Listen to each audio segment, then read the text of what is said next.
Get ready, PumpTalk Nation. The news cycle is absolutely exploding, and we've got the inside track on stories that you cannot afford to miss.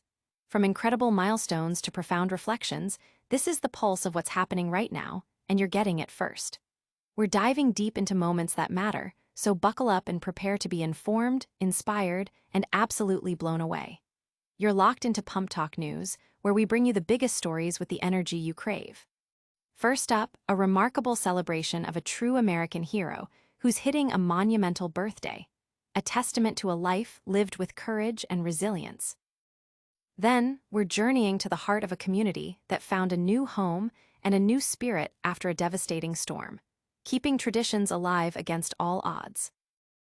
We'll also hear from those who lived through a historic moment of destruction, sharing their powerful journey of survival and remembrance 20 years later. And finally, we connect with a voice of resilience, a survivor sharing vital wisdom for those navigating the aftermath of recent tragedy. Don't go anywhere. This is PumpTalk News, and you need to be plugged in. Hit that like button, subscribe, and ring that notification bell so you never miss an update. A century of stories, a veteran's milestone. Prepare to be moved as we honor a remarkable individual marking an extraordinary milestone, his 101st birthday. This isn't just any birthday. It's a celebration of a life lived through history, a testament to unwavering spirit, and a connection to a pivotal moment in time. We're talking about Robert E. Taylor, affectionately known as Honey Pop, the last remaining survivor of the U.S.S. Yorktown's naval operations during World War II. Born on August 31, 1924, Robert's journey began with a youthful dream of seeing the world, a dream that quickly intertwined with the harsh realities of war following the attack on Pearl Harbor. Volunteering for active combat duty, he found himself on the U.S.S. Yorktown, a ship that would carry him into the heart of the Battle of Midway, famously known as the greatest naval battle of all time. His vivid recollection of serving on an anti-aircraft gun and the harrowing experience of his ship being sunk, forcing him to swim for his life while witnessing the loss of friends, paints a powerful picture of wartime sacrifice. Beyond the battlefield, Robert's story is one of profound personal resilience. The invisible wounds of war, specifically post-traumatic stress disorder, cast a long shadow, with the memory of leaving a dying comrade behind haunting him to this day. His path to healing was deeply intertwined with his faith and his enduring love story with his wife, Shirley, celebrating an incredible 75 years together. Now, surrounded by a loving family, his son Mark, daughter-in-law Joy, and grandchildren, Robert's 101st birthday is more than just a date on the calendar. It's an opportunity for his family and community to express their gratitude, with a special American Legion drive-by planned. His family emphasizes the critical importance of cherishing these living links to history, as their stories and the lessons they carry are invaluable. Robert, ever humble, sees himself not as a hero, but as someone who simply did his part, proud to be an American and cherishing the privilege of having served. His simple wish for his birthday? A handshake, a symbol of connection and respect for a man who has truly seen it all. Now, the echoes of past struggles remind us of the enduring power of community and the search for home. Stay with us as we explore how one man rebuilt his life and shared his culture after a catastrophic event. From devastation to delicious, a taste of resilience. In the heart of Alabama, a kitchen serves as more than just a place for culinary creation. It's a vibrant hub of connection, storytelling, and cultural preservation. Dwayne Thompson, a man whose life was irrevocably altered by Hurricane Katrina in 2005, has transformed his home into a sanctuary of New Orleans spirit. When the storm surge decimated his home in the iconic city, Dwayne and his family found themselves fleeing, only to be met with barriers at the Mississippi River. It was a moment of desperation, where an act of kindness from a law enforcement officer, an instruction to keep moving, to not stop for anyone, became their lifeline. They eventually landed in Inverness, Alabama, a place that would unexpectedly become their new home. Initially, the plan was always to return to New Orleans, but the stark contrast in educational opportunities for his children became a deciding factor. Witnessing the exceptional resources at Inverness Elementary School, small class sizes, dedicated teachers, and early foreign language exposure, Dwayne realized this was a place where his children could truly thrive, an opportunity he would have had to pay dearly for back home. As his children flourished, Dwayne embarked on a new path, joining the Birmingham Police Department. However, his deepest passion remained rooted in the flavors and traditions of his hometown.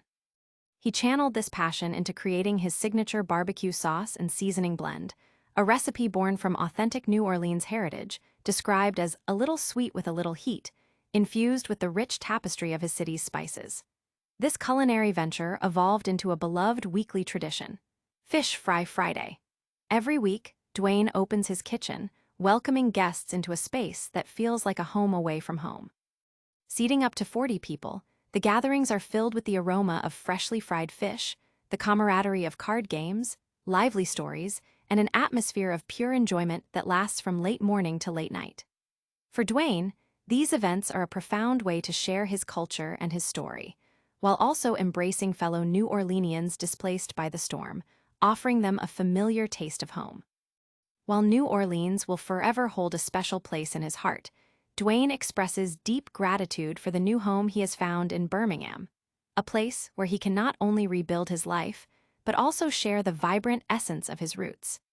20 years after the storm reshaped lives, the memories and lessons learned continue to resonate. We'll hear from another survivor about the enduring impact and the path to healing. Echoes of the Storm, a 20-year reflection. 20 years. That's how long it's been since Hurricane Katrina unleashed its fury, a force that reshaped landscapes and lives. For Shawn Trimble, revisiting journal entries from that tumultuous time in New Orleans is an emotional journey, a powerful reminder of the chaos and the subsequent struggle for survival. As she carefully turns the pages of photo albums and sorts through old letters, Shawn, along with her children Sunshine and Joshua, confronts the indelible memories of a storm that was far worse than initially perceived. What began as a perceived vacation, with ample food at the Sheraton Hotel, where Shawn worked in the French Quarter, quickly devolved into a desperate fight for resources as the waters rose and communication lines failed. Her frantic calls to corporate, warning of the escalating crisis, were met with disbelief, a stark contrast to the terrifying reality unfolding around her.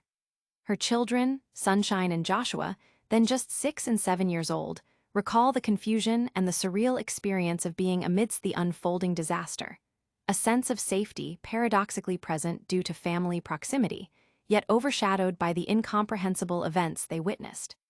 The trauma of those days left deep scars, manifesting as survivors' guilt, particularly when reflecting on their successful evacuation while so many remained. The family's arduous journey from New Orleans to Hillsborough, North Carolina, and eventually settling in Durham, was a testament to their resilience. Shawn now finds herself hyper-aware of weather patterns, a sensitivity heightened by the devastating impacts of subsequent storms like Helene, sometimes experiencing echoes of PTSD. Yet, through the shared ordeal, the Trimble family has forged an unbreakable bond, emerging closer and more appreciative of each other than ever before. Their story is a poignant reminder of the long-term psychological and emotional toll of natural disasters and the profound strength found in family unity when facing unimaginable adversity. From the aftermath of natural disasters to the impact of senseless violence, resilience takes many forms. We now turn to a survivor offering perspective on navigating trauma and the long road ahead for others. A survivor's wisdom, guiding through unimaginable pain. When tragedy strikes, especially in the form of senseless violence within school walls, the echoes of past trauma can resurface with devastating clarity.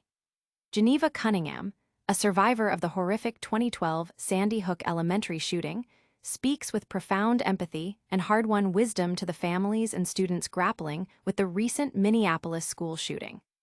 Having lived through the unimaginable terror of being in the library during the attack, her 4th grade class huddled in a closet, writing letters to their parents. A poignant act of capturing final thoughts amidst chaos, Geneva understands the deep, often paralyzing, impact of such events. Now a writer and a student, Geneva, who was just 9 years old during the Sandy Hook tragedy, describes the years that followed as a period of emotional numbness, a state of being stuck because the pain was too immense to process. She acknowledges that her fellow survivors are on their own unique journeys of healing, with some finding an outlet in speaking out while others remain silent, but the violence continues to haunt them all. Simple, everyday occurrences, a dropped book, a slammed door, a raised voice, can trigger intense memories and emotional responses. Geneva's advice to the Minneapolis victims and their families is clear: lean on professional guidance. For the wider community, her message is equally vital. The survivors are not expected to have the answers or the solutions. "We're surviving this. We can't solve it," she states, emphasizing the need for those equipped to address the crisis to step forward and listen. Reflecting on her younger years, Geneva harbored a hope that systemic solutions would emerge following Sandy Hook, a hope that has increasingly waned with each subsequent tragedy. "I lose hope every time something like this happens," she admits, articulating the profound sense of hopelessness that can accompany such events and the feeling of a missing piece of one's heart that is searched for lifelong. For the Minneapolis community, this difficult search has just begun, a journey that Geneva Cunningham, through her own lived experience, illuminates with both sorrow and a deep well of resilience. From personal resilience to national milestones, the stories we cover shape our understanding of the world. We'll wrap up with a quick look back at all today's top headlines. And that's a wrap on another electrifying episode of PumpTalk News. We celebrated a World War II veteran hitting 101, explored a New Orleans survivor's new life in Alabama, reflected on the 20-year impact of Hurricane Katrina, and heard powerful insights from a Sandy Hook survivor. What an incredible lineup! If you found this update valuable, make sure to smash that like button, subscribe to the channel for more unmissable news, and ring that notification bell so you're always in the loop. Don't forget to share your thoughts in the comments below and follow us on all social media platforms for behind-the-scenes action. Until next time, stay informed, stay inspired.